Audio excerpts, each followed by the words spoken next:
pero que implica tal vez estos tres componentes que consideramos cruciales siempre en cualquiera de las presentaciones de un proceso transformador, entender dónde están estos diferentes niveles. Y creo que en cada uno de estos niveles se han hecho muchas cosas en este primer piso de la cuarta transformación. Pero también en todos estos niveles vemos que la salud pública es el punto de partida para que en cada uno de estos niveles prevalezca el sentido público de la transformación y el sentido del derecho a la salud, que no solamente el derecho al acceso, sino también al derecho a ambientes, a entornos que se tienen que empujar, impulsar desde la salud pública para que toda la transformación del sistema tenga ese mismo enfoque. Y así empezamos por esa parte de las políticas públicas, donde claramente en esta administración también hemos avanzado mucho en las modificaciones, tanto en los diferentes órdenes, tanto en la Constitución, en la Ley General de Salud, principalmente enfocados en mejorar los entornos. Y creemos que esto ha sido uno de los grandes pasos y de los grandes logros que se ha logrado en esta administración. Digo, no solamente en lo del sistema alimentario, sino también en muchos otros componentes de alto riesgo para la población, para poder garantizar de manera amplia este cuarto constitucional. Pero una de las cosas que también nos interesa, y lo voy a mencionar más tarde, es que también para lograr esa transformación fue importante el hacer cambios constitucionales que le dieran el peso institucional, jurídico, tanto a esta nueva institución, a lo que debe interesar, pero también al Servicio Nacional de Salud. Y ahí es donde realmente se consolidan esas transformaciones. Pero también hay que ver qué es lo que está pasando con el sistema de salud pública. Entonces estos dos componentes que durante esta administración también representaron el enfoque. Uno fue la federalización, y creemos que ya ha habido muchos escenarios y ya lo hemos comentado, eso ha sido gran parte del eje de comunicación del gobierno federal y del presidente, que durante todos los cursos hemos ido avanzando y mostrando el gran avance de una institución naciente, el hombre de bienestar, que con la también participación y entrega y generosidad de los gobiernos estatales de 23 entidades han acordado el transferir los servicios de atención médica a esa institución, y creo que está en un momento en donde ya podemos también decir que el bienestar está consolidado, está constituido, y ahora sí tiene que el siguiente paso de poder hacer realidad una serie de los preceptos que motivó esta gran transformación. Y aquí el liderazgo también del maestro Zoe Robledo y del doctor Alejandro Calderón Lippi han sido cruciales, y claramente han sido también un motor para nuestro cambio, ¿no? Este cambio es de todos, el cambio institucional, el cambio en el OPD de bienestar hemos participado, pero también todas las personas aquí involucradas también han participado en la transformación de la salud pública. ¿En qué componente? En este componente sobre la unificación y rectoría de la salud, que también comentaremos durante la presentación. Y al final hay que entender la transformación que se da ya en los servicios que se dan hacia las personas. Y aquí nos gusta diferenciarlos entre los servicios que se van al individuo, a la atención médica, en donde el enfoque ha sido asegurar que todas las unidades de salud estén con personal bien pagado, con personal de base, y esos han sido de los logros que tiene el bienestar, asegurando los insumos, infraestructura y recuperar pues, gran parte de la infraestructura que se había perdido o que se había dejado incompleta en los últimos 30 años. Y el otro componente es el de los servicios de la atención colectiva, donde hemos propuesto este nuevo sistema, este nuevo Servicio Nacional de Salud Pública como el eje de modificación de los servicios, y otros dos elementos que nos gusta y que los voy a reflejar en la presentación, que es la modificación de las jurisdicciones a los distritos y la creación de estos centros de coordinación de salud para el bienestar. Ahora, ¿qué fue un poco el contexto que nos motivó, digamos, el paradigma, los paradigmas conceptuales? Y hay dos que siempre me gusta mencionar. El de atención primaria, porque yo creo que es un concepto que, aunque parece que todo el mundo lo entiende, no necesariamente todo el mundo lo entiende igual. Y para nosotros, en la declaración de Astana, justo cuando entramos en la administración, que fue revitalizar lo que se había dicho en Alma Ata 40 años antes, era importante entender, y por eso me este esquema que salió también en el número de la declaración de Astana, donde se reflejan estos tres componentes principales de la atención primaria de la salud. Una parte muy importante es la política y de las acciones multisectoriales, y eso es de lo que ya hemos hablado, y no se puede entender un abordaje de atención primaria de la salud si no existen unas políticas públicas multisectoriales dirigidas a la protección y a la disminución del riesgo de las personas.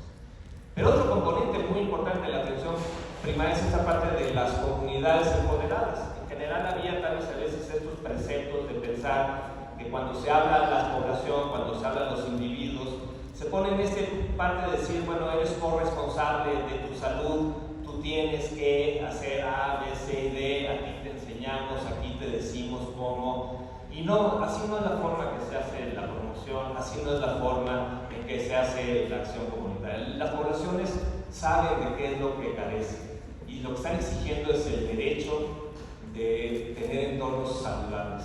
Y lo que tenemos que hacer del sistema es abrir los canales para escucharlos, ¿no? Es muy difícil, es muy diferente el pensar y hablar a la población y decirle qué es lo que tienen que hacer, a asegurar que la población se pueda organizar para exigirnos al sistema, al Estado, el cumplir con esos derechos. Y eso es lo que hace la salud. Y eso es lo que es el componente de atención primaria y tiene que ser uno de los componentes principales en esta transformación, en donde posiblemente no estamos acostumbrados. Estamos acostumbrados a acciones más de promoción, de dirección a la persona, de educación a la salud, pero mucho menos acostumbrados a organizar y escuchar qué es lo que la población nos está exigiendo. Y finalmente el otro componente es esta parte de servicios de salud integrados, con el énfasis en la atención primaria, con énfasis en el primer nivel de atención, pero esta parte de integrar las funciones esenciales de salud pública a los servicios de atención. Y esto también consideramos que era clave para entender. Ahora, ¿cuáles son estos servicios esenciales? Estas funciones esenciales de la salud pública, que es interesante, la discusión que hubo en los 80s y 90s, cuando empezó, mucho impulsado por diferentes agencias, pero sí reconozco aquí el trabajo de OPS, que tal vez fue el que lo puso en la agenda. Y lo puso en la agenda tal vez también como una forma de balancear esta componente de las grandes reformas estructurales de los sistemas de salud de la época del neoliberalismo, de los 80s, 90s, en donde el principal componente de transformación parecía el modificar los servicios de atención a las personas, sin ningún componente claro de dónde quedaban las autoridades sanitarias, cuál era el rol de las autoridades sanitarias en estos componentes de transformación, cuál era el rol de la salud pública, cuáles eran esas funciones. Y fue por eso que era importante, porque la definición de salud pública tampoco estaba clara. Entonces se dijo, vamos a definir grupos de expertos y definieron estas 11 funciones de la salud pública, que para nosotros ha sido el estímulo para decir la salud pública tendría que operarse por funciones y no por los programas verticales donde tradicionalmente es como trabajamos la salud pública. Estas funciones, hay un componente claro de evaluación, de monitoreo, de medición, que no solamente es el daño a la salud, sino también el hincapié en entender los riesgos de la salud y las situaciones de riesgo en las que se mueven las personas. Hay una parte importante en la parte de desarrollo de políticas que también consideramos. Muchas veces yo mismo preguntaba esta parte de por qué el desarrollo de políticas está en el mismo segmento que la participación y movilización de la comunidad, ¿no? Parecen como dos componentes distintos, pero no necesariamente, además cada vez me gusta más que estén en el mismo bloque. Porque uno de los componentes en los que hemos trabajado y acostumbramos a veces en la Secretaría de Salud Federal como nuestra función es la parte normativa, modificar las leyes y hacer que los entornos sean más saludables. Pero una cosa es lo que está arriba, pero ¿qué es lo que está pasando en el territorio? Y el traducir el marco legal a que realmente en el territorio se modifiquen las cosas va a ser imposible si no escuchamos a las personas, si no favorecemos que las personas, que el pueblo se organice, exija y vea. Entonces, por eso esta necesidad de poner en el mismo componente las políticas públicas, los cambios legislativos, normativos, con la operación en los entornos, es crucial para entender las funciones. Y pues hay todo un componente estratégico de rectoría, de definición de cuáles son los insumos, cuáles son el personal, o sea, la definición estratégica de qué se necesita un sistema para que funcione. Es toda esta cosa de la asignación de los recursos. Pero el último componente es, una vez ya en la operación, asegurar que sea de calidad, que abarque a los grupos vulnerables, que no deje a nadie atrás, que abarque los desiertos de atención. Y eso también es función de la autoridad sanitaria y función de la salud pública. El entender que los proveedores de atención médica tienen que mejorar, tienen que hacer una cosa, si tienen que llegar a todos los lugares donde se necesitan. Siempre pongo esto un poco la contraparte entre la atención médica y la salud pública, diciendo era prioridad, y además estuvimos todos de acuerdo en que la prioridad en la reforma era asegurar que los servicios de atención médica estuvieran listos, tuvieran el personal, tuvieran los insumos. Si no, era muy difícil, y esa es la gran demanda de la ciudadanía. Por eso creo que fue acertado el pensar que la punta del lanza de la transformación era el componente de la atención médica. Pero también hay que reconocer que la atención médica, su principal objetivo va a ser satisfacer esa demanda que la población le está exigiendo. La población está yendo a los centros de salud, está yendo a los hospitales, y eso es lo primero que tiene que hacer. Si no hace eso y no lo hace de calidad, entonces difícilmente se van a resolver los problemas. Pero ¿quién entonces ve la necesidad? Una cosa es ver la demanda, pero ¿quién ve la necesidad? Las personas que no están demandando atención. ¿Dónde están los riesgos? ¿No? Y eso es la salud pública. Si le pedimos a los servicios de atención médica que, además de satisfacer la demanda, vayan, busquen, vean quién lo necesita, pues entonces no va a funcionar bien el sistema. Y por eso hay que fortalecer el componente operativo de la salud pública, que va mucho más allá del consultorio, y es en este momento, en esta forma de medir el acceso, de evaluar el acceso, el enfoque de equidad, donde la salud pública tiene una función clave. Entonces, ¿cuáles fueron estas motivaciones que nos hizo como subsecretaría pensar en la necesidad de crear este nuevo cuerpo?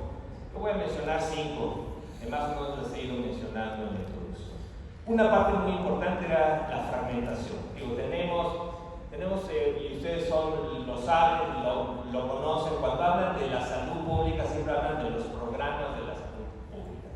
Y nosotros llevamos muchos años desde la subsecretaría, y es más, seguimos organizados en centros donde ven los programas, y a ti te toca la tuberculosis, y a ti la salud sexual y reproductiva, y a ti te toca. Pero no solo aquí, sino así se hace el financiamiento, y te damos financiamiento para que lo bajes, y en el estado, y el programa, y a veces hasta en el territorio, en las jurisdicciones. Todos estamos organizados en programas. El problema es que las personas, las comunidades son una, y no están divididas en programas.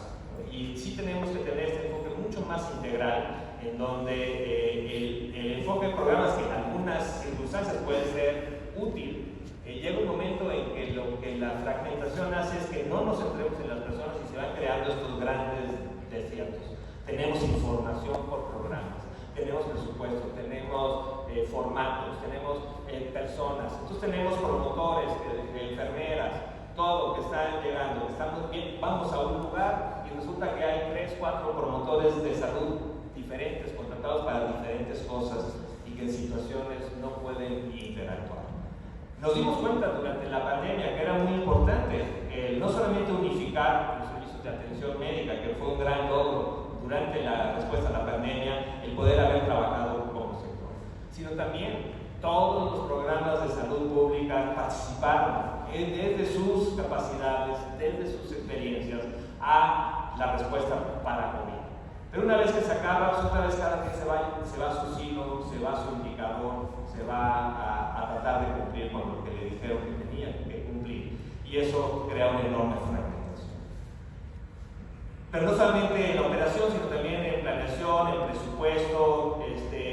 Lo que nos hace es que cuando de repente vienen problemas de salud pública prioritarios, pues resulta que no hay programa. Nos pasó, tenemos estos enormes infiernos ambientales en las cuencas hidrometeorológicas, en el río Toyac, en el río Santiago, en el río Sonora, en la presa Engo. Pero pues, ¿quién lo va a hacer?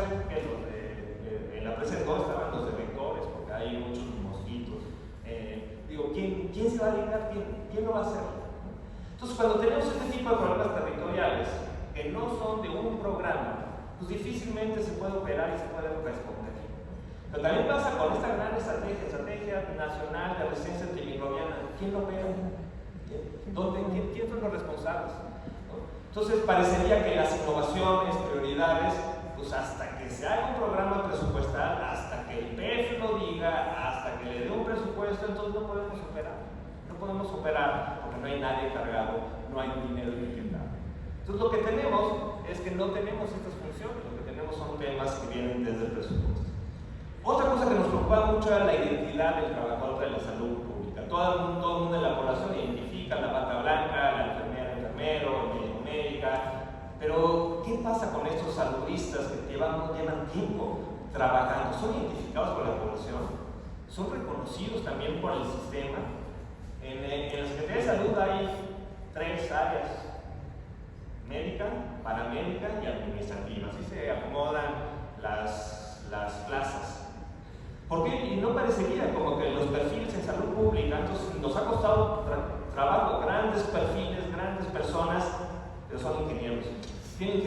Son ingenieros y no entra dentro del perfil, ¿no? Y eso ha dificultado mucho el poder tener un ejercicio profesional de la salud pública, escalafonario, que aumente su capacidad no solamente profesional, sino salarial, y creo que también es uno de los estilos. Y finalmente una de las cosas que nos preocupaba mucho era el componente de la autoridad sanitaria, el reconocimiento del componente de la autoridad sanitaria. Especialmente en las 23 entidades donde sí vimos este componente de decir, una vez que doy los servicios a esta nueva institución, sí llegamos a oír expresiones de ¿y ahora qué hacemos? ¿Ahora qué nos dedicamos? ¿No? Como parecería que la función principal de la autoridad sanitaria era proveer los servicios de atención médica. Y eso creemos que es un error conceptual de lo que quiere decir la autoridad sanitaria, y por eso creíamos que era muy importante el acompañamiento federal durante este proceso para fortalecer.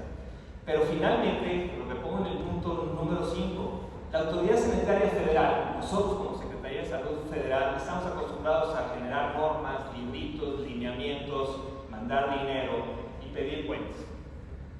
Los estados también lo recibían, operaban, y en general, muchas veces para muchos de los componentes había esta dualidad de decir, te mando dinero, pero no haces lo suficiente, entonces ya no te mando. El Estado dice, no, pero pues, es que necesito más dinero, por eso no logro los objetivos. Y se crean esos círculos de simulación donde la población quedaba sin atención, sin acceso. Por eso consideramos muy importante que la federación también esté en el territorio. Ya no es nada más de que hay que mandar el dinero, hay que digo cómo.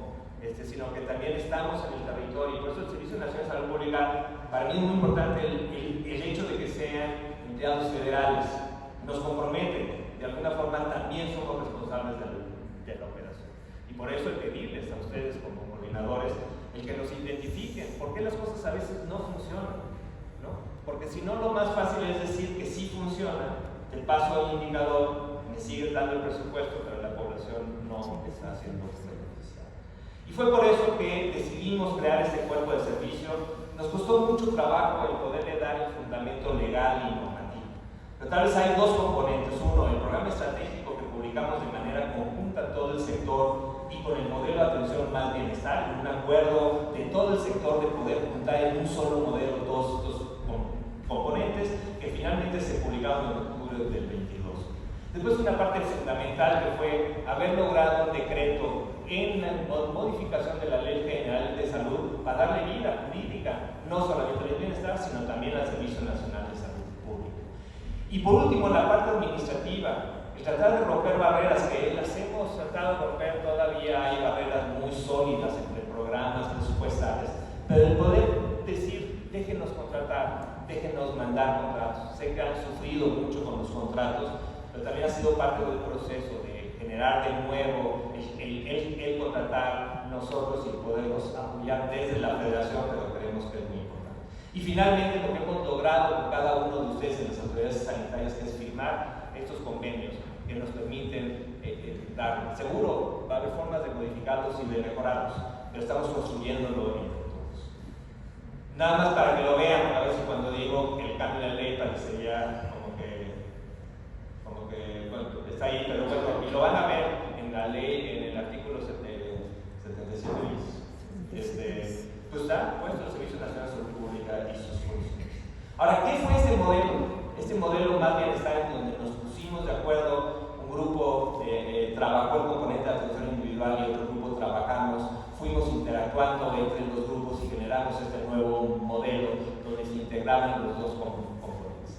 El componente pero digo, es una lectura obligada para todas y todos. Y este componente tiene estos tres nuevos elementos del sistema de salud pública: el componente de salud colectiva, que es el Servicio Nacional de Salud Pública, la modificación de los distritos. Sí veíamos que muchas de las jurisdicciones no están vistas como la autoridad sanitaria local. Y a veces pasa jurisdicciones que parecerían más como, te paso el dinero, tú lo operas, tú me rindes, pero no se toman las decisiones. Y tal vez es donde deberían estar tomando decisiones para atender lo que está sucediendo en el territorio. Y eso es lo que nos preocupaba. Y por eso este cambio de distritos no es un cambio de nombre, es un cambio de la función que debe tener el distrito, su capacidad de autoridad sanitaria o la ventanilla de la autoridad sanitaria más cercana a las personas. Pero también este sistema nacional de coordinación, veíamos que la única forma en que podíamos coordinar no solamente la atención médica, sino las necesidades poblacionales con la atención médica, era a través de estos nuevos centros de coordinación de salud para el bienestar, en donde la idea es que desde la autoridad sanitaria, junto con los comandos estatales, donde están participando todas las instituciones, podamos tener un sistema mucho más coordinado que responda a las personas, que responda al transitar. El acuerdo, el intercambio de servicios no se puede lograr solamente con actos administrativos, es muy difícil. La coordinación, la integración de las redes, el transitar en una red no es fácil. Hemos desplazado esta responsabilidad a las personas al darle una notita rosa y decirle, váyase a este hospital, porque ahí sí hay especialistas. Llega la persona y encuentran la ventanilla, por fin la encuentran en él y dicen, no hay fichas. O por fin le dicen, sí, pero mañana, pero no es que yo vengo de 2 horas. Nadie acompaña ese proceso, nadie se responsabiliza de los procesos de referencia y contrarreferencia. Creemos que sí tenemos que tener estos actos de coordinación, porque además no solamente es coordinar al individuo que va transitando, sino también qué es lo que está pasando con el riesgo poblacional, y por eso se nos hacen unos instrumentos de enorme valor y utilidad para la salud pública. Y finalmente 6 servicios que consideramos como cruciales que ya estaban. La sangre es segura, tenemos una red de centros estatales coordinados por el Centro Nacional de Transfusión Sanguínea, que tiene que coordinarse con mucho más claridad hacia dónde está la necesidad, dónde están los desiertos de atención, los desiertos de sangre segura. Si no, entonces también se convierte como un vehículo de atención médica, y ahí por eso la coordinación de un sistema de sangre seguro es muy importante. Pero también la red de laboratorios, hemos considerado que los laboratorios de salud pública, al ser el elemento crucial para la vigilancia de brotes, la vigilancia epidemiológica, era muy importante el fortalecerlo como una red única en donde tuviera, asegurar también su presupuestación, asegurar que tuvieran las capacidades para coordinar toda la vigilancia, junto con otros laboratorios de apoyo donde claramente el IMSS ha sido una parte fundamental para crecer en esta red de vigilancia, pero sí consideramos que es un instrumento de salud pública que tiene que ser visto desde la autoridad. La regulación sanitaria, que a veces se parece como si fuera una agencia diferente, no ligada con las prioridades de salud pública. También el doctor Esbacho está en la reunión con el ministro, que poco pudo venir, pero la cooperación con la COFEPRIS ha sido vital para entender a la COFEPRIS como un brazo ejecutor de la salud pública, y por eso creemos que también es fundamental que estuviera en eso. Y el otro componente era el coordinar las emergencias, no solamente la atención hospitalaria, la preparación de desastres, que pudiera estar vinculado con la salud pública desde la autoridad sanitaria. Y 2 componentes transversales que son fundamentales para la salud pública, que es el poder hablar de inteligencia en salud, los mecanismos de información para la toma de decisiones, y este componente de promoción y acción de la comunidad, que sea escuchada y que sea respondida en sus necesidades. Ahora, ¿qué hemos avanzado? Uno de los componentes que consideramos clave también para entender y a veces entender los estados es qué pasa con los programas. Una vez que se crea el Servicio Nacional de Salud Pública con estas capacidades funcionales y no temáticas, ¿cuál es su vinculación? Y Y eso creo que es todo un proceso. Digo, tenemos también durante la reunión un enfoque en eso, en tratar de entender dónde ustedes como coordinadores, ustedes como secretarios y secretarios, dónde están viendo que hay o no barreras para que los programas que siguen ahí y que seguirán ahí por lo pronto, cómo interactúan, cómo se favorecen del Servicio Nacional de Salud Pública. Porque si no, entonces vamos a crear dos sistemas que no están totalmente articulados y están respondiendo tal vez a diferentes prioridades. Y sí tenemos que ver que el Servicio Nacional de Salud Pública es el articulador para que esos programas funcionen mejor. Pero el otro componente, y mucho, o sea, cómo funciona, y esto digo, ya es un poco más de detalle, ¿no? Es para entender un poco esta parte de decir un tema que tenía su material, información, personal, procesos, responsables en los estados, el cómo hacer que estos temas, manteniendo estos componentes temáticos, puedan apoyarse de este grupo gerencial, de este grupo de operación, de este grupo de logística, de este grupo de información, que es el BOLI, que es como hemos propuesto que se organice el Servicio Nacional de Salud Pública. ¿Cómo vamos? Se formaron 30 convenios, hay 2 estados en los que no hemos logrado, pero estoy seguro que conforme vayan viendo, es un convenio que nos permite avanzar mucho en los programas también. Tenemos los 3 convenios de SANS, que también ha sido una modificación de cómo los programas de salud pública apoyan en las entidades federativas, en donde también ya se incorpora un componente de operación para el servicio. Nos autorizaron 1.346 plazas, de las cuales llevamos así que solo el 52%. Ha sido un proceso complejo, pero bueno, ya llevamos más de la mitad. Y creo que son personas que y además yo veo como que por lo menos yo todas las semanas firmo varios convoques, y por eso ahí veo que está avanzando en eso. Y pues también tenemos una serie de plazas de honorarios operativas que nos están apoyando en la red de laboratorios para tamizaje metabólico, nos están apoyando en situaciones de mayor gravedad, en Guerrero, y en muchos de los programas también hemos incluido sus honorarios que pueden ser útiles. Empezamos también con una serie de capacitaciones para entender, pero tomen en cuenta, no vamos nosotros a capacitarlos, ustedes nos están ayudando a construirlo, ustedes son los que saben exactamente dónde están los problemas territoriales y por eso los necesitamos. No me gusta mucho hablar de capacitación, más bien de una construcción colectiva que estamos haciendo con ustedes. Tenemos estas reuniones semanales en donde también agradezco mucho a Nick Filkenstein que ha coordinado este grupo para poder recoger también y poder construir de manera coordinada una serie de informes. Y también empezamos con algunos proyectos trazadores para encargarle a los coordinadores estatales de la salud pública que empiecen ya a articular una serie de cosas. En cuanto a los distritos, lo tenemos también, ahí es más complejo. Los distritos funcionan, son operados por las secretarías de salud de los estados. Pero también creo que ha habido mucha innovación de cómo hacer que esos distritos se vayan transformando, porque sí creemos que ir favoreciendo las funciones contra los temas tiene que ver una cosa del territorio hacia arriba. Creemos que ahí, en los distritos, es donde posiblemente empiezan a desaparecer los responsables de los programas, donde posiblemente podamos solamente tener las capacidades funcionales, y creemos que hemos tenido mucho apoyo por parte de ustedes. Una de las cosas que nos interesa mucho en los distritos es también empezar a abrir las ventanillas ciudadanas.